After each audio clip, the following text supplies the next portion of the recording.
Hello, third year. So, good evening.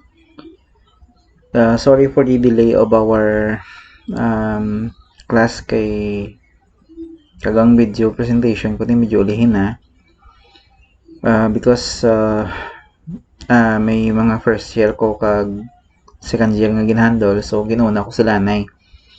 Di kamo yung medyo sagad naman kamo. So, and at the same time you have already an idea sang aton nya klase sa web programming kag sa advanced database, because advanced database is just a continuation of our theory of database last time. So but here we will be using the XAMPP. So last year on your theory on database, we used the application using the MS Access, no? At the same time, the programming language that we used that time is the VB.NET, no? So this time, yeah, si web programming is on the PHP, and sa database naman si XAMPP. So mo lang gamiton ta. So we will be using the server side database, which is the XAMPP, kay may server na ni siya, unlike MS Access nga standalone na siya, yeah. So without server, you can still create and create database and design the database, implement database, pati yung security niya without any locating the server control panel, unlike the XAMPP. Okay, so the objective sang aton nga dire, so isahon ko na lang para okay, may mga idea naman kung paano mag-create, kung paano ni sila, kung ano ni. But for those kung wala, ang XAMPP ang aton nga gamiton sa ang application ta sa advanced database naton. So are control panel naton nga XAMPP. Browser, any browser lang, you can use Mozilla, Chrome, Edge, Opera, Safari, or any browser nga available sa inyong computer. Okay, so kung if you don't have computer with you, you can create a group of minimum of 2 and maximum of 3 members kung wala, ha. Pero kung much better if may ara ka mo, kay supposed to be this an individual. So I understand those student nga wala sa mga laptop or desktop computer, so you can ask your classmate with regards to the grouping, hindi ko man ma-identify if those sa inyo kung may ara ng laptop or desktop PC. So you can ask your classmate, okay, na mag-group na lang ta, okay, so on this laboratory. Okay, but if you have, much better. Okay, so ari ang pasunod sa aton nga gina-perform, ari ni siya. So we will be using XAMPP. So all you need to do is to open the XAMPP. So ano siya. So if you have your XAMPP here, so automatically it will load on your desktop icon, but not on the icon here, but here on your S3 icon.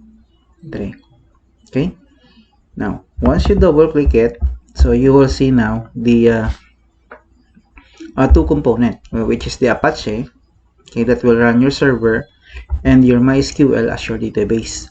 So dapat naka-on sila nga duwa. Okay, so naka-on means naka-green. So kung naka-green na sila, that means this two component is running. Kung mag-stop na siya, that means mag-green na siya, for example sini. Okay, so dapat naka-green na siya ang Apache, MySQL. Again, ang Apache ang maningin yung server, MySQL ang maningin yung database. So kinahanglan tani sila nga duwa.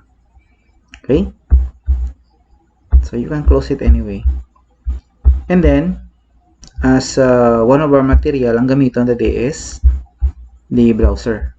No? Any browser. So on my part, I will be using the Microsoft Edge.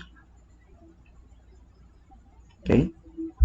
Now, so once the server is running, okay, your XAMPP is running, okay, you can now type the localhost. Okay, localhost. Okay. Now it will redirect you to the Apache of, okay, the Apache of, okay, iyan ko lang yung video na ha. Okay. So the Apache control panel, no?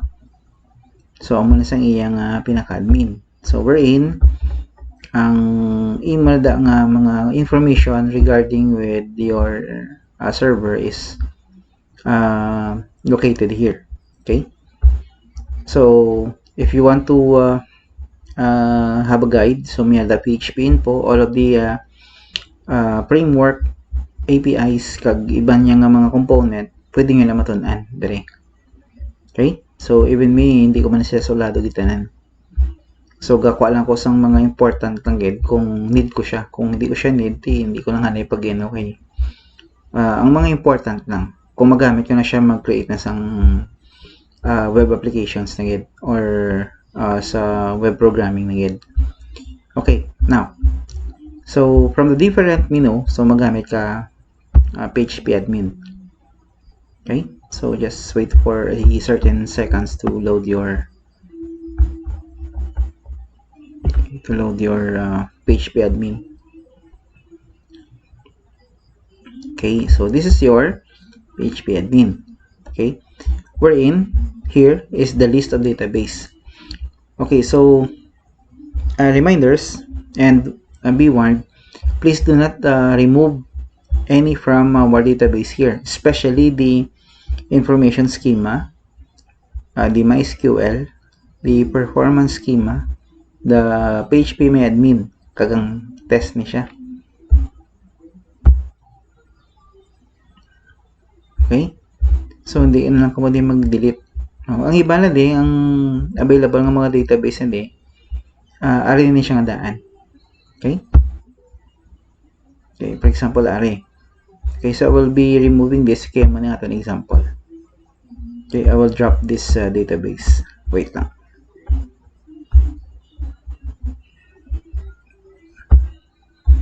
Here's the drop. Drop. Wait. And so, i-drop ko lang siya na my database. I will make it drop. So, dito siya kaya man natin gamiton. Okay.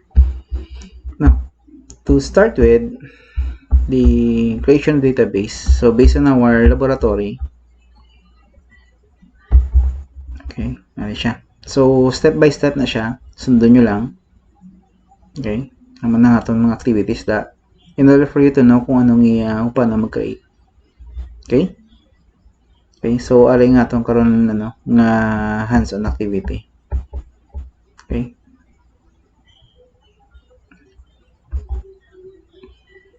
Ayan. So, ma-start ta sa where is it? Okay. So, mag-create sa database dire. Ang pangalan ta is my database. Okay, based sa ato yung laboratory manual. Then you need to create. Okay. So once you created the my database, no, so or you can change any you can put any name aside from my database. For example, we about basic enrollment, so you can put enrollment system database. So depende sa inyo kung anong gamiton yung ngalan. Okay, basta start lang sa letter. Okay, do not put a name nga start sa number. Okay, then here is the called the table name. Ang table name naman represents kung anong butangan nyo sang record. So that's why dapat may ating table name. So ang table name natin based on our example is TBL books. Okay, and then number of columns, since ang number of columns natin is all about how many?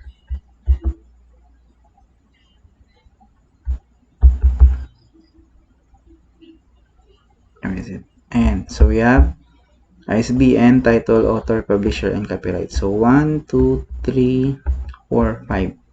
So 5 kabilog. So dugang tayo isa. 5. Okay? Then after that, click go.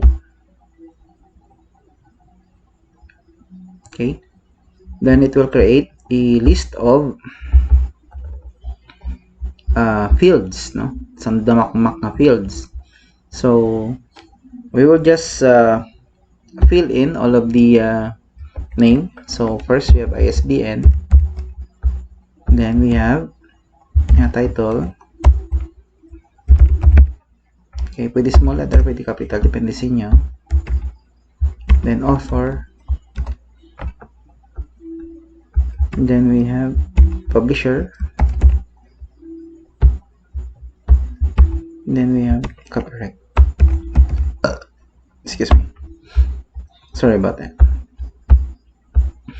Then ang type means the data type. Medyo damo siya data type rather than sa MS Access. Sa MS Access, I think mga 9 lang, no? So medyo damo siya. We have lots of database here. Nakakategorize pa na. Okay, so ISBN, since ISBN is a combination of number and letters, you can use varchar. Okay, title also is a varchar. Author is also varchar. Publisher is varchar.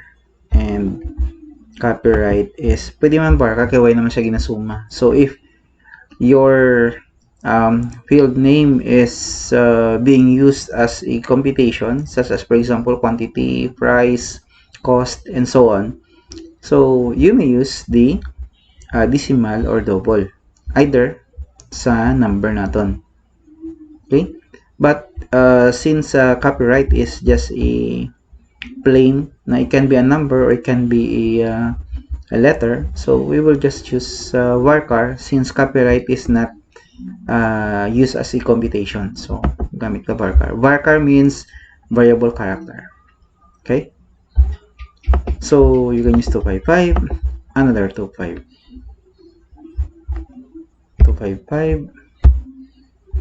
I think ang author, let's make it ang author, ang title na lang, let's make it na lang, long text na lang. Okay, okay, may mga title kasi medyo laba. Okay, 255, publisher 255, and copyright 255. Okay, now from the different field names, ang gamiton nyo lang is only the unang attribute ang atong valid index primary since this is a primary field, so amo na ato gamiton as unique, no, number, no. Then put do not use auto increment. AI means auto increment. Do not put auto increment if your data type is a varchar. So you can only use the auto increment if you are using the numeric type of data type. Okay, so that is the database. The table. So once you're done, you can click save. Okay. Okay, so you have now your table structure, your ISBN, title, author, publisher, and copyright. Okay, so now from your different activity so all you need to do is to finish the productivity sheet natin. Now we're in madugang kamuda pila ka table, 3 additional table for table patron. Okay, table patron, table return, kag table transaction, tatlo ka bilog. So manang next yung activity. Okay, after ko sang demonstration niya muna, so muna na siya. Okay, now so let's say for example naka-create na kamo, so ma-create na lang ta. Naka-create na kamo da, so pwede na kamo diyan ka relationship. Now, so I will just demonstrate sang table patron, ano siya. No, transaction na lang. kay transaction kay ari tanan. So makreate ako table nga transaction, but you can do the remaining tables kay para maka-proceed sa relationship, no? So now makreate tanay, so TBL transaction, so magtutaliwat sa dire new sa my database, do not click here di dapat to sa my database kaya dito makreate bagong table.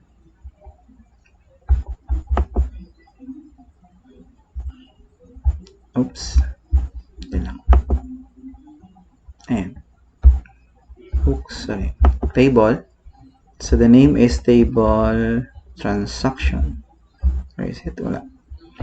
TBL transaction. Ayan sa. So pila ka bilog? 1, 2, 3, 4, 5. 5 ka bilog. May sugpon. Okay. So there are 5 column names. So okay, go. And then after that, so you may now proceed to the name. So PID, PID, PID,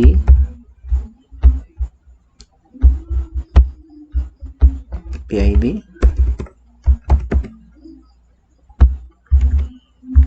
ISBN,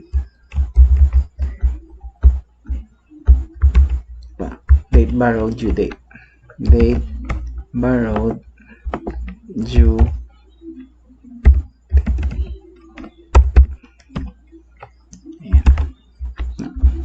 So PID, so ang data type yan, so int, so int tanan, ano int, ISBN, so since ang ISBN tato kagina is varchar, so para makita relationship dapat duwa sila parehas kid, susundon ta ko anong piyak, so varchar. Date borrowed is date tanan, so date borrowed is date, okay, date. Then another one, date. Okay, ang length is 11, so piyak man PID is also 11, varchar 255. Ang data y na lang, susundon nyo lang ding dre. So since we have already int here, so amo niya itong gamiton nga primary, and PID will be our also a primary from the other nga diri siya i-create nyo karon, ano, di may PID ka mo di, so amo ning inyo nga primary diri, so amo ni ang inyo nga foreign key. Okay, so amo ni ang primary as ang PID. So para mag-link ta karon as ang reference naton kag sa relationship, magi-okay sila. Okay, so decide to have primary key, then increment, auto increment.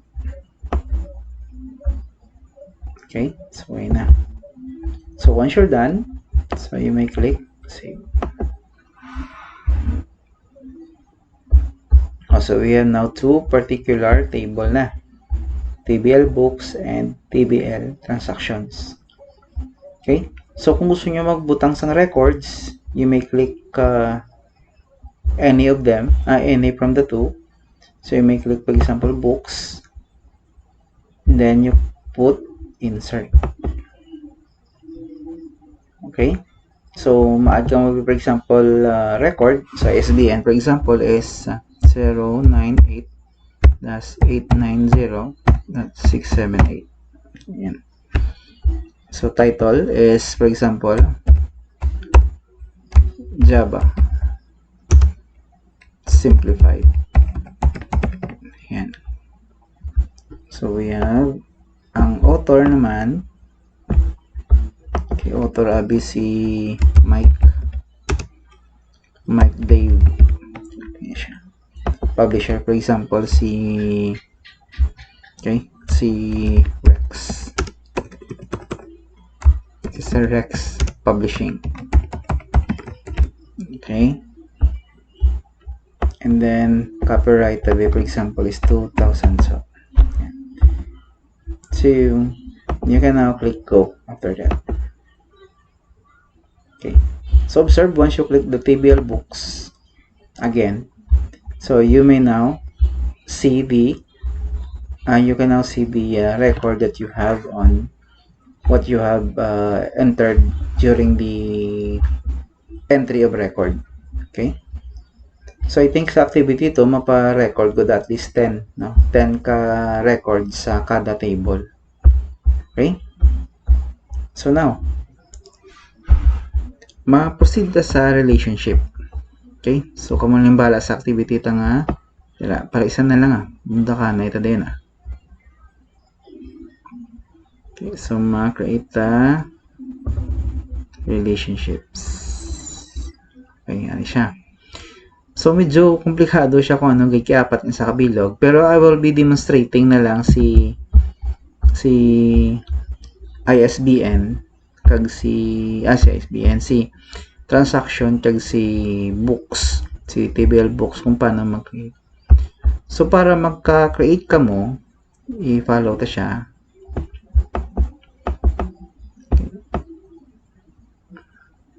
Okay. Okay. Where am I? Nagila.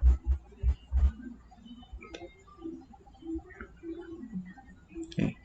So dapat naka-set up si mga foreign key naton. So naka-set up sila sa index. So makagtuta ni sa relationship by clicking the. So before ta damang kagto, so i-click na to anay ang aton nga ng mga indexes sa data. So makagtuta sa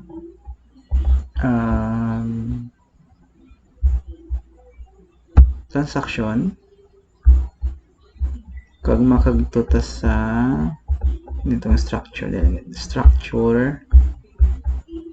okay, ISBN na resume yan di sa na change more subutan ta na siya sang index ano siya si ano na sa si ISBN gali sa ISBN index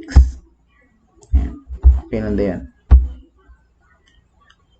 so ang purpose nga ginbutangan ta siya sang index para ma-relate ta ang TBL books sa transaction.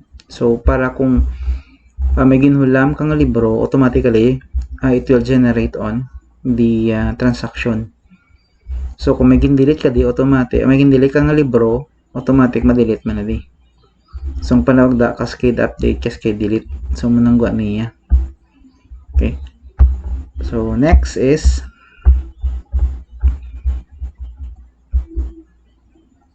and makagtutasan sa designer. So dito sa more, no? Kagtuta sa may database dali, tapos designer. Ayun naka-indicate man sa atong laboratory manual. So di click today. And then after that, so we will click more. Okay, then designer. Okay, so as I've said, kagina. Okay, so as I've said, kagina, itong in-perform ta. So, apat da kabilog yung naga-display. So, diriya, mo ko lang duwa para may example kita. Okay? So, para ma-relate ang duwa, no, based sa atong laboratory, i-drag ta ni sila nga ang primary to the foreign key. Primary key to foreign key. Ano siya? Try to observe. So, ang primary key ta connected to transaction using PID. Ano na ito PID? PID sa transaction naton. Halin sila dire pagto sa dira. Okay? Tapos mahambal na sa cascade update, cascade delete. Sorry siya. Example, ang array foreign key. Array ang primary. Kaya mo yung mga libro, ng listansang libro, kung mahulam ka, mukha ka di libro, pagto dire para mag-register sa transaction. So, click mo ni. Sorry.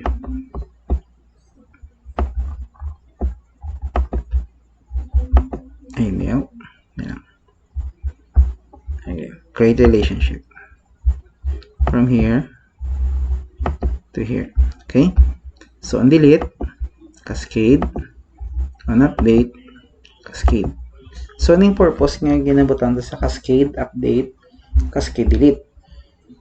Ang purpose ginabutan nga sa foreign key, if you delete some or you modify some of the information regarding this table, automatically, ga-update na bisa sa pihak. Naman vice versa. If you update something here, automatically it will update here also. Ang masang nga tawag nga cascade update. Ang cascade delete, kung may delete ka di, updated na sa So that means relate sila nga dua. So may na sila nga dua, may link na kung anong ginimo mo di sa piyak na table, amo man ang matabo sa piyak na table. Okay? So that is cascade update, cascade delete. Pero paano siya magtabo nga ano ang iyang instances nga maka-create ka sang relationship. So dapat primary key siya una, i-relate mo sa foreign key. Amo tong ginbutang ta sige na nga index. So na siya. So i-click mo dayon okay.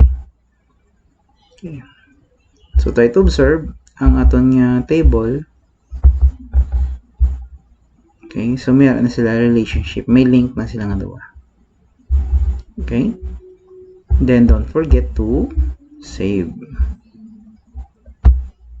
Okay? So, i-save mo gid sa the page name this is relation 1.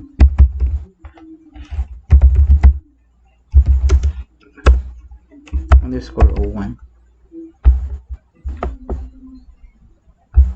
Wala na dangin ang ginhambal sang nato nga manual, amo lang imo nyo. Okay, may relationship na ang balayan nyo. Okay? Ayan. So, naka-establish na siya relationship. Okay? So, ang aton nga activity 1, activity 2, ara na.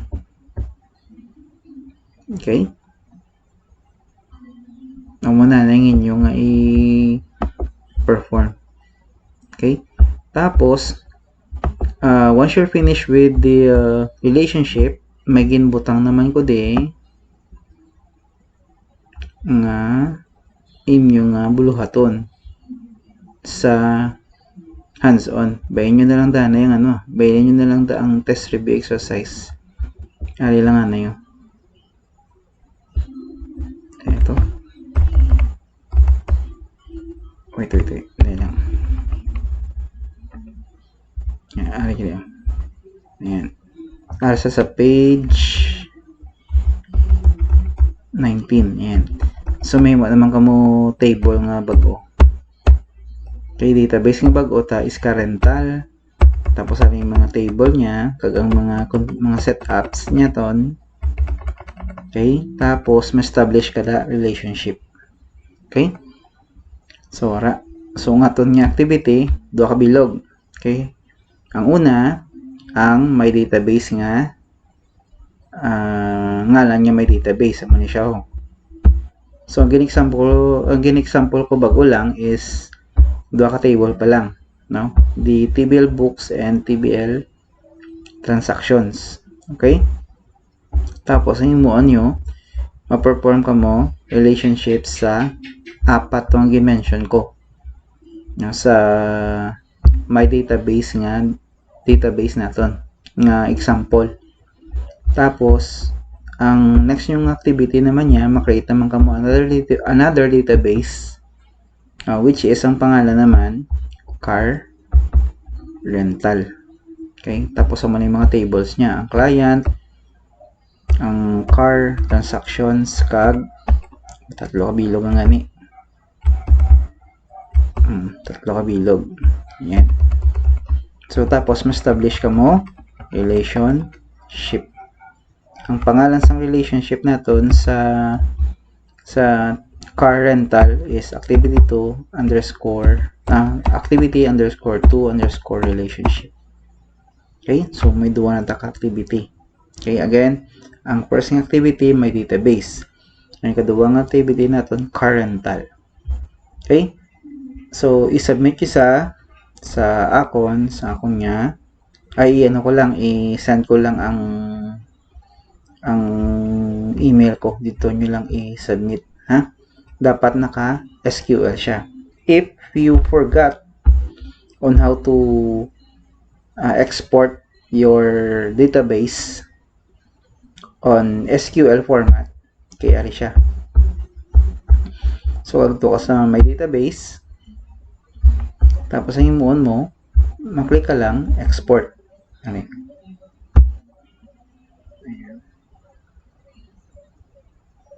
Okay, for example, bilang mo ng database mo, nga i-submit sa ako, sa manibe, may unod sa nga duwa ka table, click ka dayon, export. After that, ngayon mo, i-go ka na lang dayon. Yan.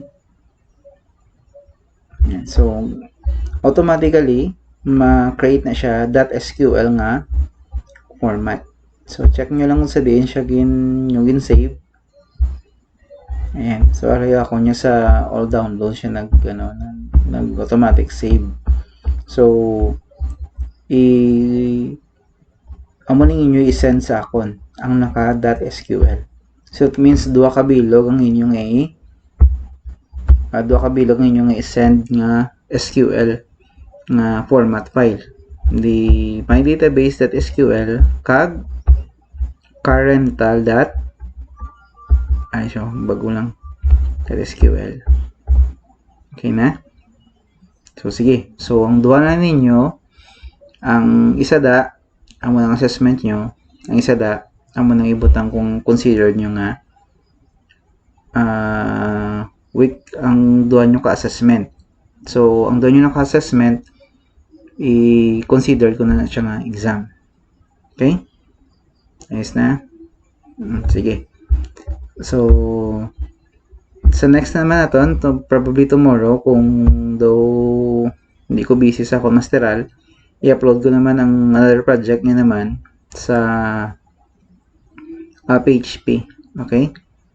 So, ginano ko lang kay hanap ako Masteral nga daan yung atubang. Okay na? O sige. So, I will be sending the video link to you on our GC. So, stay tuned na lang. Okay?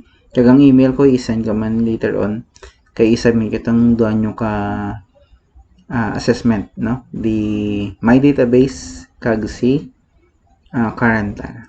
Okay? Dapat may relationships na sila nga. Anyway, ara man ang laboratory manual. So, you have your guide. Okay? So, thank you.